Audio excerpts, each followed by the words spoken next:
Friends అందరికీ నమస్తే. నేను మీ కావేరి. సో ఈ రోజు అయితే మనం రెహమత్ నగర్లో జరుగుతున్న బతుకమ్మ సంబరాలకి అయితే వచ్చేసినాము.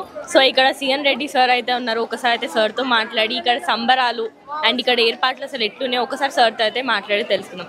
సార్ చెప్పండి, ఇక్కడ ఏర్పాట్లు ఏమేమి చేసినారు సార్ ఈ ఇయర్?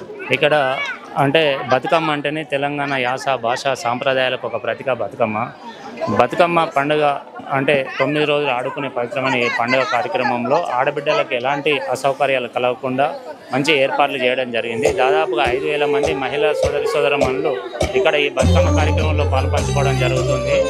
9 రోజులు కూడా ఏర్పాట్లు అంటే జిహెచ్ఎంసీ ప్రభుత్వం, కాంగ్రెస్ పార్టీ ప్రభుత్వం ఆధ్వర్యంలో ఈ ఏర్పాట్లు కూడా చేయడం జరిగింది. ఇక్కడ మీరు చూస్తున్నారు, బతుకమ్మ ఆడిన తర్వాత కూడా ఆ బతుకమ్మను పవిత్రంగా నీటిలో వేసే సాంప్రదాయం తెలంగాణ సాంప్రదాయం ఆడి ఒక కొలను కూడా ఏర్పాటు చేయడం జరిగింది. అదేవిధంగా ఇక్కడ అంటే ప్రతి ఇంటి నుండి ప్రతి ఆడబిడ్డ ఒక బతుకమ్మను తీసుకొని వచ్చి ఇక్కడ బతుకమ్మ ఆడిన తర్వాత ప్రతి ఆడబిడ్డ కూడా ఒక గిఫ్ట్ ఇచ్చి పంపించే విధంగా ఏర్పాట్లు చేశాం.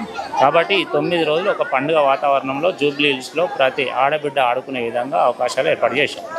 Thank you sir.